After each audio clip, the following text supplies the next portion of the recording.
Guys, सो आज हम फिर वापस आए हैं और थर्ड पार्ट के साथ स्पाइन के। ठीक है, हमने इंटरवर्टिब्रल डिस्क को हाफ में ही छोड़ दिया था, तो जो हाफ पार्ट रह गया उसको भी आज हम कंप्लीट कर लेते हैं। ठीक है, सबसे पहली चीज़ इंटरवर्टिब्रल डिस्क को हमने डिस्कस किया था काफ़ी डिटेल में। ठीक है, अब जो उसका रह गया था उसमें उस पार्ट में ये था कि इंटरवर्टिब्रल डिस्क जो है, मतलब इंटरवर्टिब्रल डिस्क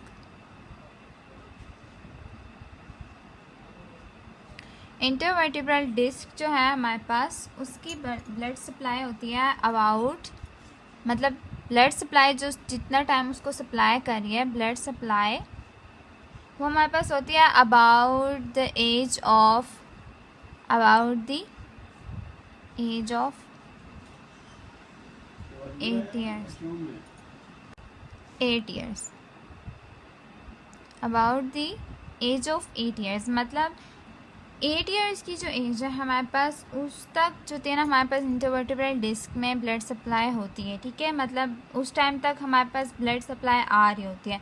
लेकिन उसके बाद क्या होता है ना, हमारे पास के जो डिस्क है वो मैकेनिकली मैकेनिकली बेस्ड हो जाती है। मतलब जो डिस्क है ना वो हमारे पास अपने न्यूट्रिशन के लिए रिलाय हो जाती है हमारे पास मैकेनिकली बेस्ड पे, मतलब मूवमेंट बेस पे, लाइक मैकेनिकली मूवमेंट्स पे बेस पे हो जाएगी। ठीक है,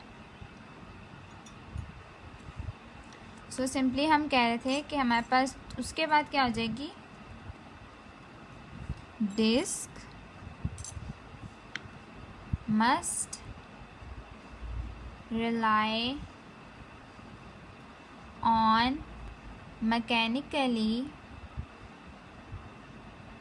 based means for maintaining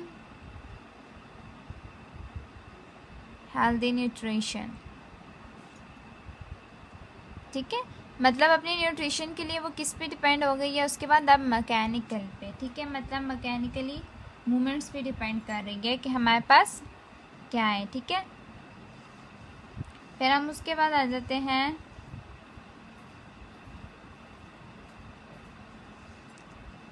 okay, the third thing is going to be the that के हम इसको अगर इजी वर्ड्स में कहते हैं तो हमारे पास, जैसे हम कहते हैं हमारे पास चेंजेस होते हैं पोस्चर्स में या बॉडी पोजीशंस में। ठीक है, उसकी वजह से क्या होता है ना, डिस्क का प्रेशर, इंटरनल डिस्क का जो प्रेशर है ना वो डिफ़र करता रहता है, मतलब अपनी जगह से इधर एल्टर कर जाता है, मतलब प्रेशर में चेंजेस आना शुरू हो जाते हैं। क्यों? क्योंकि हम कहते हैं कि हमारे पास चेंजेस आ रहे हैं पोस्चर और बॉडी पोजीशन में।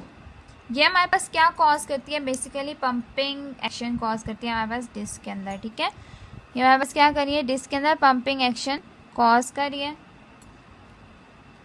ठीक है, अब डिस्क के अंदर अगर पंपिंग एक्शन कॉज हो रहा है तो हमारे पास क्या हो रहा है कि एक पंप की तरह से, मतलब ऐसे होगा ना कि हमारे पास सिंपली आप ये कह सकते हो कि हमारे पास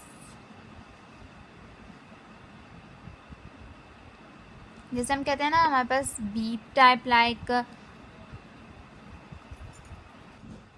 सो हम थे कि पंपिंग एक्शन पे। ठीक है, पंपिंग एक्शन बेसिकली हमारे पास एक हम कहते हैं कि हम जब चेंज करते हैं ना पोस्चर को, ठीक है, जब हम चेंज कर रहे हैं पोस्चर को या बॉडी पोजीशन को, ठीक है, and body position and he लिख लेते हैं। ठीक है, एंड बॉडी पोजीशन, तो हमारे पास क्या हो जाता है ना, एल्टर करता है हमारे पास इंटरनल डिस्क का प्रेशर। ठीक है, इंटरनल डिस्क का प्रेशर अल्टर करने की वजह से हमारे पास क्या होता है कि एक एक्शन कॉज होता है जिसको हम पंपिंग एक्शन कहते हैं। क्यों? क्योंकि हम कहते हैं कि अगर बंदा स्टिल बैठा रहता है ना तो उसकी वजह से क्या होता है कि बंदे की बॉडी पोजीशन या पोस्चर चेंज नहीं होता। ठीक है, जिसकी वजह से ये पंपिंग एक्शन कॉज नहीं या हो नहीं सकता, जिसकी वजह से हमारे पास क्या होता है, इंटरवर्टिब्रल डिस्क पे प्रेशर बना रहता है। ठीक है, तो ये इसलिए कहता है कि हमारे पास डिस्क के प्रेशर को चेंज करता रहता है, इंटरनल डिस्क के प्रेशर को, ताकि हमारे पास क्या हो कि हमारे पास स्टिल प्रेशर अप्लाई ना होता रहे डिस्क के ऊपर। ठीक है, पंपिंग एक्शन हमारे पास हमने कहा कि अल्टर डिस्क प्रेशर होता है और क्या करता है, कॉज करता है pumping action in the disc. ठीक है, सिंपली इन द डिस्क में पंपिंग एक्शन कॉज करता है, ठीक है। अब हम ये कहते हैं कि पंपिंग एक्शन कैसे कॉज कर रहा है। सबसे पहली चीज़ ये क्या करते हैं ना, इनफ्लक्स और रिफ्लक्स कर रहे हैं वाटर का, ठीक है। मतलब इनफ्लक्स करता है और आउटफ्लक्स करता है। मतलब इनफ्लक्स और आउटफ्लक्स कर रहा है या ट्रांसपोर्ट करता है, क्योंकि वाटर का जब मूवमेंट होगी या इनफ्लक्स और आउटफ्लक्स होगा ना, तो हमारे पास ट्रांसपोर्ट हो जाती है न्यूट्रिएंट्स की ट्रांसपोर्ट होगी, तो वो मेटाबॉलिक वेस्ट प्रोडक्ट्स को वहाँ से फ्लश आउट कर देंगे। जब मेटाबॉलिक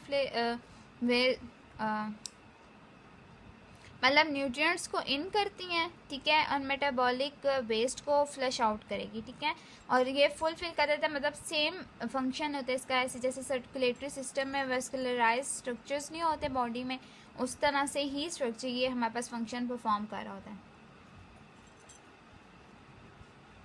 ओके, लाइक अगर मैं ऐसे सिंपल सी एक एग्जाम्पल समझाऊँ ना, कि हमारे पास ये हम ले लेते हैं ना, किसी कोई भी एरिया ले लेते हैं, ठीक है, डिस्क का।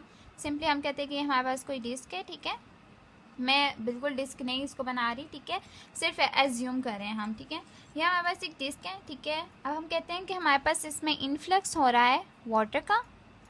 अब क्या हो रहा है, वाटर इनफ्लक्स हो रहा है, तो न्यूट्रिएंट्स क्या हो रहे हैं, न्यूट्रिएंट्स इन हो रहे हैं, ठीक है, न्यूट्रिएंट्स अंदर आ रहे हैं। और जैसे ये वाटर बाहर जा रहा है, वाटर आउटफ्लक्स, तो हमारे पास क्या हो रहा है कि फ्लशेस आउट कर रहे हैं मेटाबॉलिक वेस्ट प्रोडक्ट को, ठीक है। सिंपली हमारे पास वेस्ट प्रोडक्ट जो हो रहा है फ्लश आउट हो रहा है, ठीक है। अब ये as a same function perform करें जैसे हमारे पास सर्कुलेटरी सिस्टम में वेस्कुलराइज स्ट्रक्चर्स परफॉर्म करते हैं, ठीक है। वो सेम फंक्शन परफॉर्म करते हैं, न्यूट्रिएंट्स को इन कर रहे हैं, मेटाबॉलिक वेस्ट प्रोडक्ट्स को आउट कर रहे हैं, तो ये सेम फंक्शन ऐसे परफॉर्म कर रहा है, पंपिंग एक्शन परफॉर्म कर रहा है जैसे हमारे पास सर्कुलेटरी सिस्टम में हम परफॉर्म करते हैं, ठीक है। अच्छा, अब हम कहते हैं कि अगर हम extremely comfortable fit body position रखते हैं, ठीक है, और ज़्यादा टाइम के लिए रखते हैं, तो हमारे पास क्या होता है ना, जैसे मैंने अभी आपको बताया कि हम ज़्यादा देर के लिए अगर हम इसको एक पोजीशन को यानी अगर बेशक कंफर्टेबल पोजीशन है उसका इशू नहीं है, ठीक है, लेकिन आप एक ही पोजीशन में ज़्यादा देर के लिए बैठते हैं, तो हमारे पास क्या होता है, जो अल्टरिंग आनी होती है ना, हमने कहा इंटरनल डिस्क के प्रेशर में अल्टर आना होता है, ठीक है, वो अल्टर नहीं आ सकता, मतलब चेंज नहीं होती पोजीशन। जब पोजीशन चेंज नहीं होंगी ना हमारे पास, तो क्या होता है कि हमारे पास बेसिकली वो क्या कहते हैं कि हम न्यूट्रिएंट्स को इन नहीं कर रही होती है। जैसे न्यूट्रिएंट्स को इन नहीं कर रही, तो उसी तरह सेम फ्लश आउट नहीं कर रही वो मेटाबॉलिक वेस्ट प्रोडक्ट को, जिसकी वजह से हम कह सकते हैं कि हमारे पास जो पंपिंग एक्शंस हैं उसमें या डिस्टर्ब हो जाता है या वो परफॉर्म नहीं हो रहा, ठीक है, उसको परफॉर्म होने में टाइम लग रही है, हम कहते हैं कि इस तरह से, ठीक है। जो हमारे पास नेगेटिव इफेक्ट करता है डिस्क की हेल्थ पे, मतलब इंटरवर्टिब्रल डिस्क की हेल्थ पे, अब क्या हो गया है कि हमारे पास नेगेटिव इम्पैक्ट करना शुरू कर दिया उसने, ठीक है। काफ़ी रिसर्चेस में शो हुआ है कि हमारे पास जो क्या कहते हैं ना कि ऑप्टिमम लोडिंग फ्रीक्वेंसी होती है ना और मैग्नीट्यूड होता है, वो प्रमोट करता है डिस्क की हेल्थ को, ठीक है, वो प्रमोट करता है हमारे पास डिस्क की हेल्थ को। सिंपली अगर हम कहते हैं, रिसर्च जो है ना शो करता है हमारे पास जो जोन है ऑप्टिमम लोडिंग फ्रीक्वेंसी का और मैग्नीट्यूड है, वो हमारे पास क्या करते हैं, डिस्क की हेल्थ को प्रमोट करने में काम करते हैं, मतलब फ्रीक्वेंसी और मैग्नीट्यूड दोनों, ठीक है।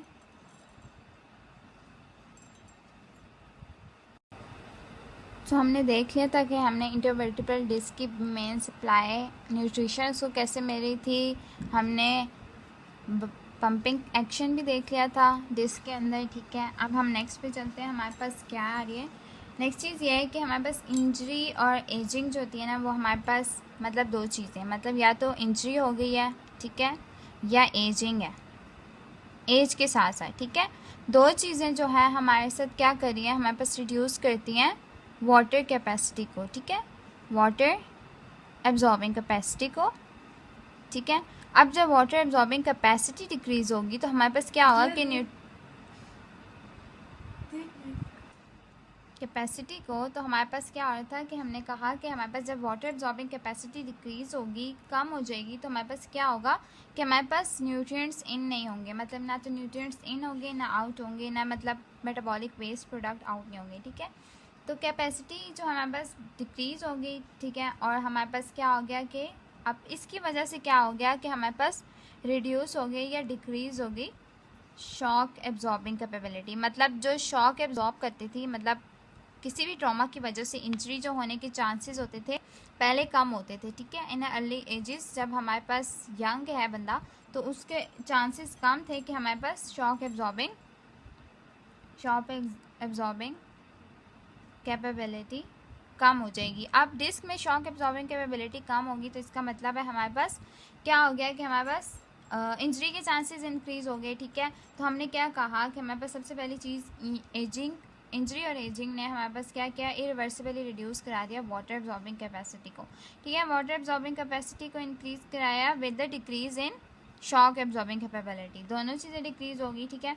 अब हमने कहा कि हमारे पास जो MRI है, ठीक है, हम MRI के थ्रू सिंपली हम कहते हैं कि हम डीजनरेटिव चेंजेस को देख लेते हैं, लेकिन मोस्ट कॉमनली जो MRI के थ्रू हम चेंजेस देखते हैं ना, डीजनरेटिव चेंजेस, वो हमारे पास आ रहे होते हैं L5 to S1 में। मतलब टू एरियाज हैं इंटरवर्टिब्रल डिस्क के जहाँ पे हमारे पास मोस्ट कॉमनली डीजनरेटिव चेंजेस आ रहे हैं, मोस्ट कॉमनली डीजनरेटिव चेंजेस आ रहे हैं, डीजनरेटिव चेंजेस, ठीक है। और इसकी वजह से क्या आ रहा है कि हमारे पास मोस्ट कॉमन डिजनरेटिव चेंजेस आ रहे हैं L5S1 में। तो हमारे पास क्या हो गया कि मैकेनिकल स्ट्रेस जो था वो हमारे पास इस पोजीशन में, या हम कहते हैं कि ना हमारे पास इस वजह से डिजनरेटिव चेंजेस इन पे ज़्यादा आते हैं, क्योंकि हम कहते हैं कि नॉर्मल जब हम मूवमेंट परफॉर्म करते हैं या हम कहते हैं कि हम किसी जो मोस्टली जो मूवमेंट्स परफॉर्म हो रही होती है उन पे सबसे ज़्यादा वेट जो होता है वो L5S1 पे पड़ रहा होता है, ठीक है। तो इस एरिया के एक की जो हमारे पास इंटरवर्टिब्रल डिस्क है वो बहुत ज़्यादा शॉक एब्जॉर्बिंग कैपेबिलिटी, मतलब उसका बहुत ज़्यादा कैपेसिटी होती है, शॉक एब्जॉर्बिंग कैपेबिलिटी होती है, वो हमारे पास इंजरी के चांसेस को काफ़ी हद तक अर्ली एजेस में रिड्यूस कर रहे होते हैं। लेकिन जब हम कहते हैं कि हम एडल्टहुड की तरफ जाते हैं या एजिंग हमारे पास आती है तो हमारे कहते हैं कि MRI जो होता है वो डिजनरेटिव चेंजेस शो करना शुरू कर देता है इनमें, क्योंकि हमारे पास मैकेनिकल स्ट्रेस बहुत ज़्यादा इस पे लगा होता है, ठीक है।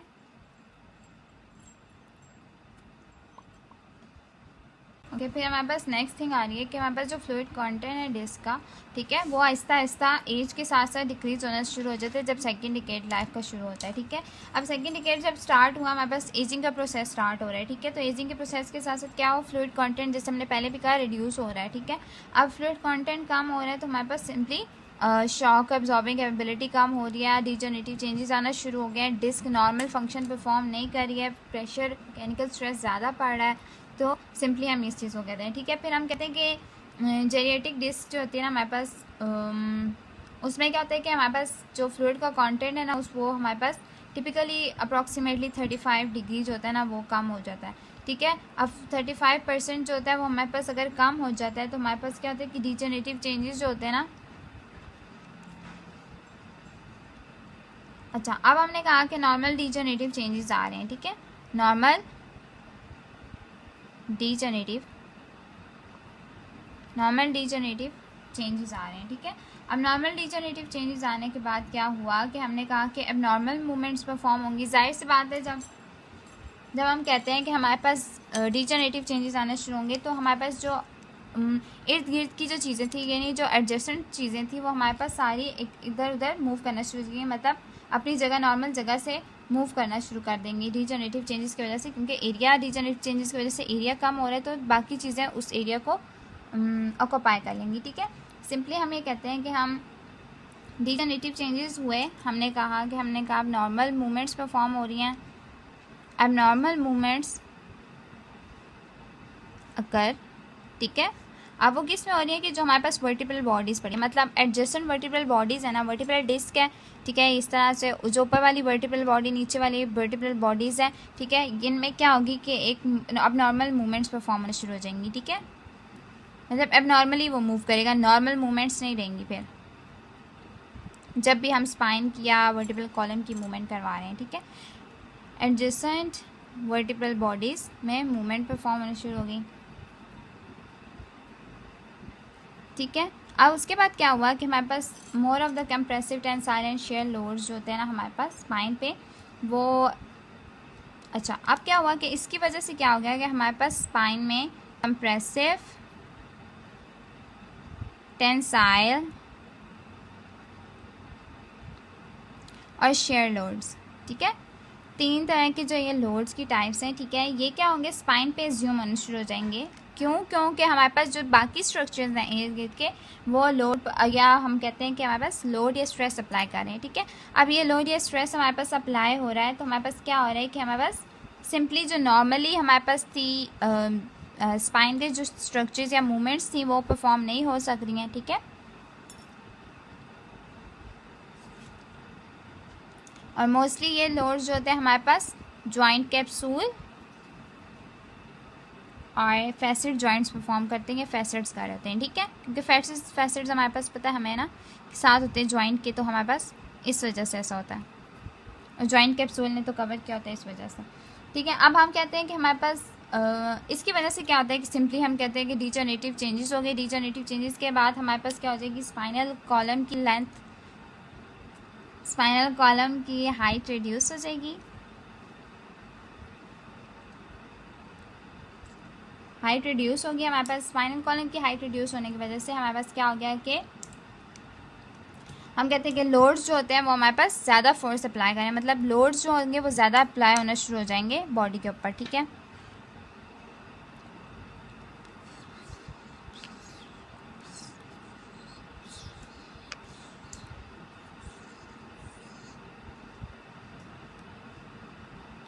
ओके अब इन सब चीज़ों के बाद हमने कहा कि हमारे पास स्पाइनल कॉलम में हाइट इनकी डिक्रीज़ हो रही है, मतलब सबके इनकी कंक्लूजन क्या होगी, सबसे पहली चीज़ हाइट डिक्रीज़ हो गई, ठीक है।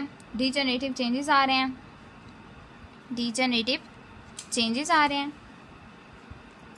और थर्ड चीज़ हमारे पास जो आ रही है वो हमारे पास आ रही है लोड्स आ रहे हैं डिस्क पे, ठीक है। Degenerative changes, third one is loads on the disc, ठीक है। अब क्या हो गया कि हम कहते हैं कि अगर हम कहते हैं कि हमारे पास ना किसी डिस्क या डिस्क के नॉर्मल डीजनरेटिव चेंजेस हो रहे हैं, ठीक है। अब डीजनरेटिव चेंजेस हो रहे हैं तो हमारे पास मोस्टली पेन अकर हो रहा है, या हम कहते हैं कि हमारे पास स्ट्रेस अप्लाई हो रहा है, ठीक है।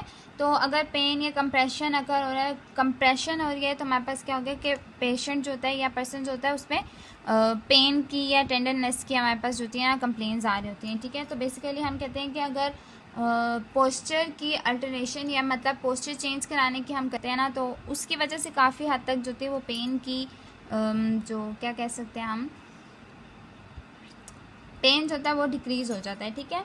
अब हम कहते हैं कि अगर हम एक फॉर एग्जांपल लेते हैं, एक पेशेंट है हमारे पास, ठीक है, उसको पेन है एजिंग की वजह से, उसकी जो कर्व है, कर्व्स में चेंज आना शुरू हो गया है कॉलम, स्पाइनल कॉलम की, ठीक है।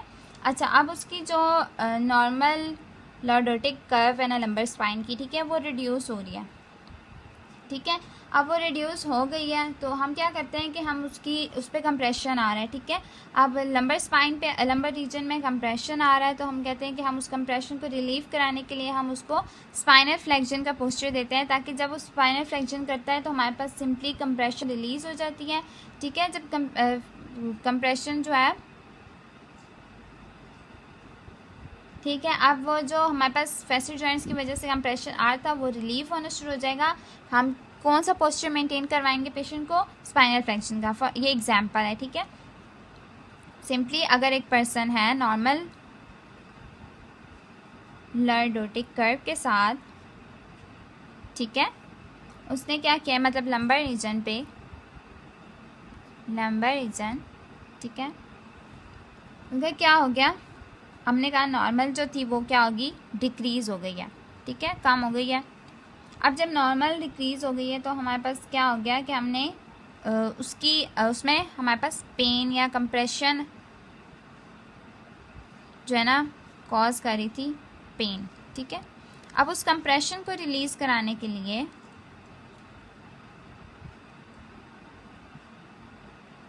हमने क्या किया कि हमने उसको स्पाइनल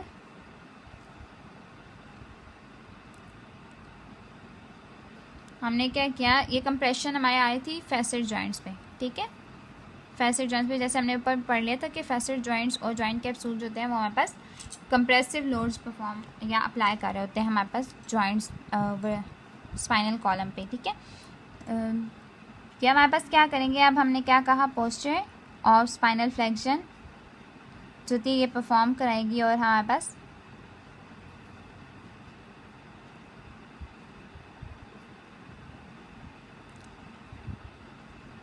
रिलीव करा देंगे, रिलीव द कंप्रेशन और पेन। ठीक है, जो पेन या कंप्रेशन आ रहा था वो रिलीव हो गया। ठीक है, अब हम कहते हैं कि हमारे पास काफ़ी फैक्टर्स हैं जो हमारे पास डिपेंड करते हैं कि जिसकी न्यूट्रिशन को अफेक्ट करते हैं बैड। ठीक है, यानी हैबिचुअल फैक्टर्स हो सकते हैं जिसमें स्मोकिंग आ सकती है। ठीक है, या ऐसी है कि हमारे पास कुछ डिस्क की न्यूट्रिशन, या हम कहते हैं कि एक्सपोजर है ज़्यादातर वाइब्रेशंस के थ्रू, तो हमारे पास नेगेटिवली इम्पैक्ट करता है ये डिस्क की न्यूट्रिशन भी। ठीक है, और अगर हम कहते हैं कि हम रेगुलर एक्सरसाइज या कराते हैं, पेशेंट रेगुलर एक्सरसाइज करते हैं तो उससे इम्प्रूवमेंट आना भी स्टार्ट हो जाती है। ठीक है, या अगर नॉर्मली पेशेंट की डाइट अच्छी है या उसकी रेगुलरिटी में ऐसे कि एजिंग के साथ साथ भी अगर वो नॉर्मली एक्सरसाइज परफॉर्म कर रहे हैं तो हमारे पास इसमें डिक्रीज़ आना शुरू हो जाता है। ठीक है,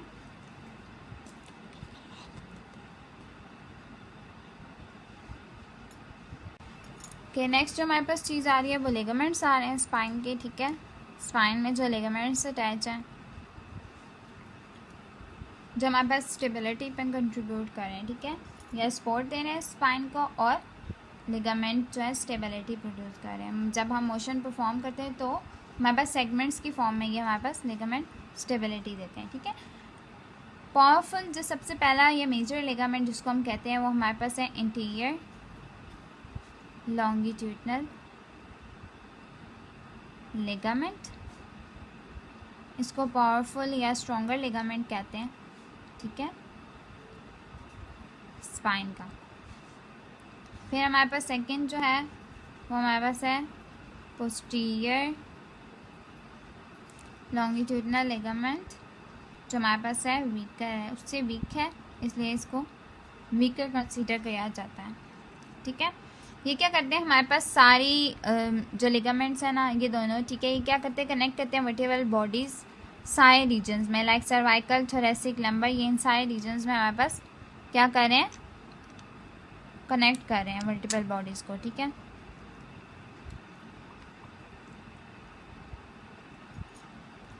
ये हमारे पास वर्टिब्रल बॉडीज़ को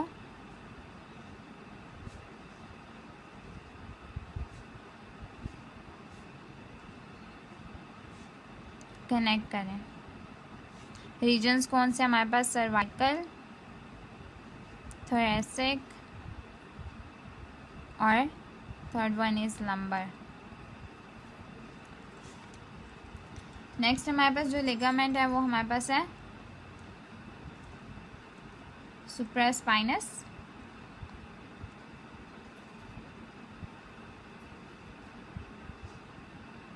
ठीक है, ये अटैच हुआ हुआ होता है हमारे पास स्पाइनस प्रोसेसेस, जितने भी स्पाइनस प्रोसेसेस हैं through out the length of spine ये वहाँ पे अटैच हुआ हुआ है। अभी हम डायग्राम से भी देख लेते हैं।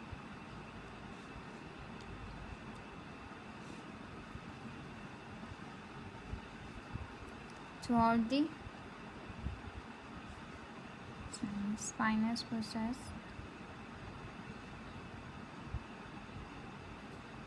throughout the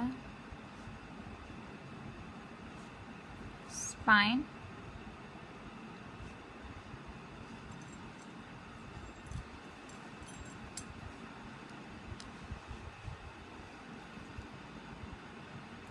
okay. अब ये जो लिगामेंट है ये हमारे पास लार्ज होता है सर्वाइकल रीजन में, सर्वाइकल रीजन में लार्ज होता है। ठीक है, और प्रोमिनेंट होता है, मतलब सही प्रोमिनेंटली आपको पता चल जाता है कि ये लिगामेंट है। ठीक है,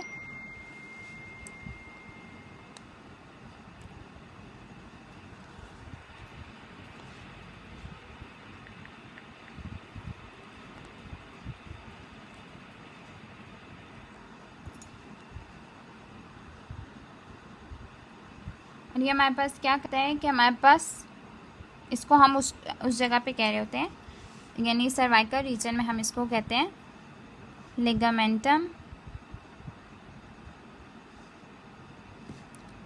न्यूकाई और लिगामेंट ऑफ द नेक, या हम कहते हैं इसको लिगामेंट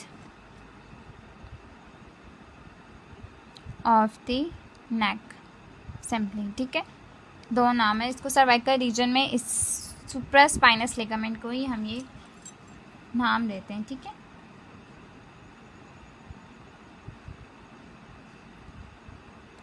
फिर हमारे पास एडजेसेंट वर्टिब्रा में हमारे पास जो उसके साथ या बाकी वर्टिब्राज है, ठीक है, उनमें एडिशनल कनेक्शंस भी होते हैं स्पाइनस प्रोसेसेस में, ट्रांसवर्स प्रोसेसेस में, लैमिना में, जो हमारे पास तीन चार लिगामेंट्स है जो मिल के बनाते हैं, ठीक है।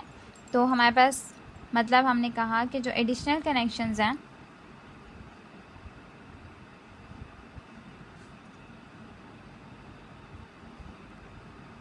वो हमारे पास बन रहे हैं बिटवीन spinous process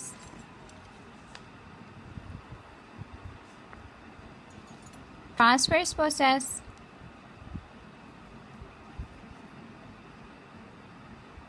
और थर्ड हमारे पास जो चीज़ है वो हमारे पास आ जाती है लिगामेंटा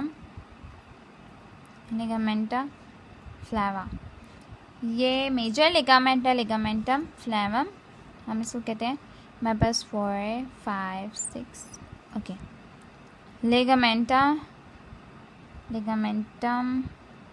फ्लेवम, ये हमारे पास मेजर लिगामेंट है। सिंपली ये कनेक्ट करता है हमारे पास लैमिना एडजेसेंट वर्टिब्रास के लैमिना को, लैमिना ऑफ एडजेसेंट वर्टिब्रास। अभी हम देखते हैं कैसे करता है एडजेसेंट वर्टिब्रास।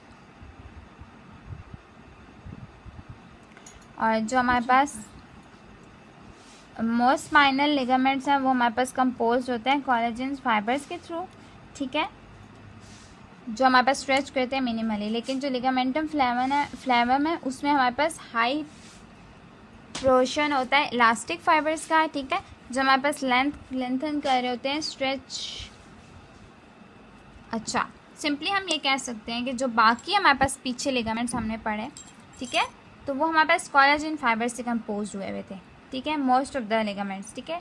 लेकिन इसमें क्या है कि इस लिगामेंट में हमारे पास हाई प्रोपोर्शन होती है, हाई प्रोपोर्शन है इलास्टिक फाइबर्स की,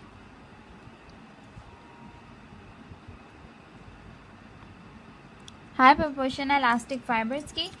ये जब हम कहते हैं कि हम स्पाइनल एक्सटेंशन करा रहे हैं या स्पाइनल फ्लेक्शन करा रहे हैं तो ये हमारे पास उसमें लेंथन या शॉर्टन होने में हमारे पास काम करती है। मतलब स्ट्रेच अप्लाई होगा तो हमारे पास लेंथन, जाहिर सी बात है स्ट्रेच अप्लाई हो रहा है तो लेंथनिंग हो रही है, ठीक है। तो हमारे पास जब स्पाइनल फ्लेक्शन हो रही है, ठीक है, तो हमारे पास क्या करेगा, ये लेंथनिंग में हेल्प करता है।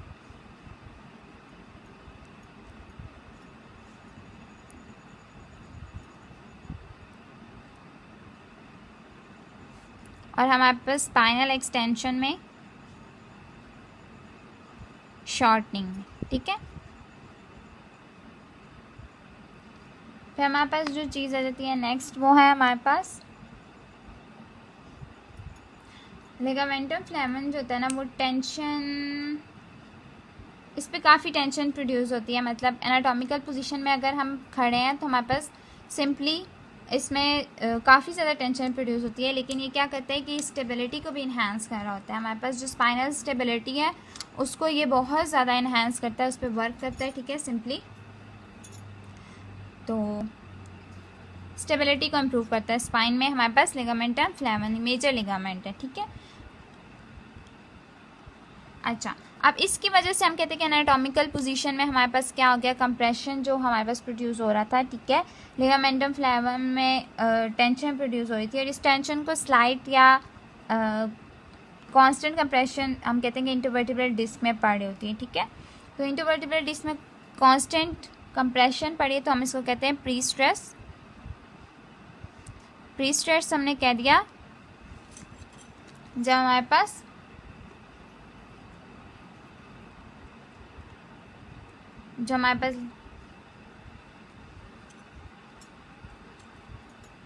जब हमारे पास tension produced by ligamentum flavum that creates slight and constant compression in the intervertebral discs.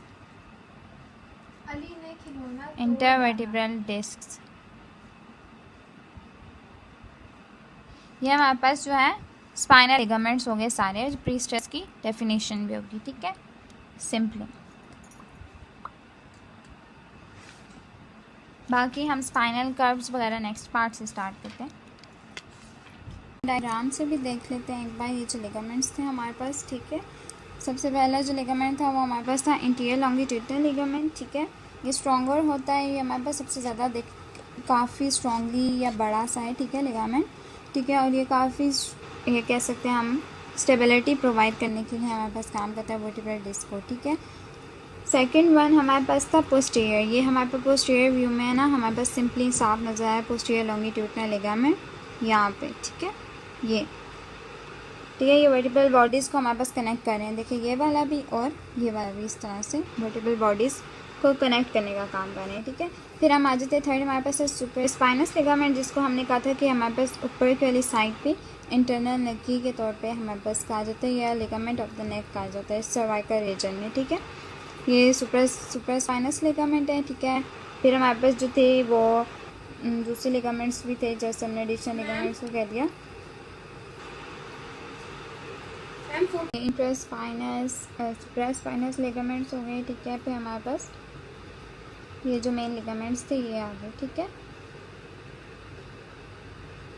Okay. फिर हम देख रहे थे कि हमारे पास एक इम्पॉर्टेंट लिगामेंट था जिसको हमने कहा था लिगामेंटम फ्लेवम, ठीक है। ये लिगामेंट वो मेजर लिगामेंट था जो हमारे पास, जिसमें इलास्टिसिटी ज़्यादा होती है। हमारे पास मोस्टली जब स्ट्रेंथनिंग हम करते हैं तो हमारे पास, स्ट्रेचिंग जब हम करते हैं तो हमारे पास स्पाइनल फ्लेक्शन में लेंथनिंग कॉज कर रहा होता है स्पाइनल कॉलम में, ठीक है। और ये जो स्पाइनल एक्सटेंशन में जब शॉर्टनिंग हो रही है तो हमारे पास स्पाइनल कॉलम में हेल्प कर रहा होता है शॉर्टनिंग में, ठीक है। सिंपली हमारे पास स्पाइनल फ्लेवम है ये, ठीक है। ठीक है, हमारे पास थे लिगामेंट्स ऑफ स्पाइन। सो एक चीज़ मैं बता दूँ, ठीक है।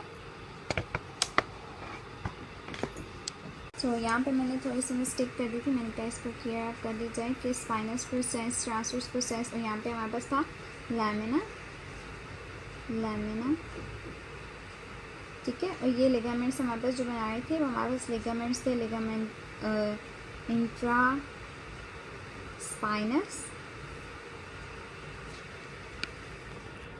स्पाइनस लिगामेंट था हमारे पास। दूसरा हमारे पास लिगामेंट आ रहा था इंट्रा ट्रांसवर्स, मतलब जो ट्रांसवर्स प्रोसेस के दरमियान होगा, ठीक है, इंट्रा ट्रांसवर्स।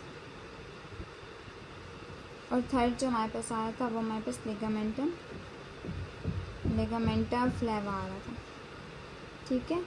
सो ये हमारे पास आया हो गया ligaments of the humerus, ligaments of the spine तक, ठीक है। नेक्स्ट में हम स्पाइनल कॉलम देखते हैं। Thanks for watching.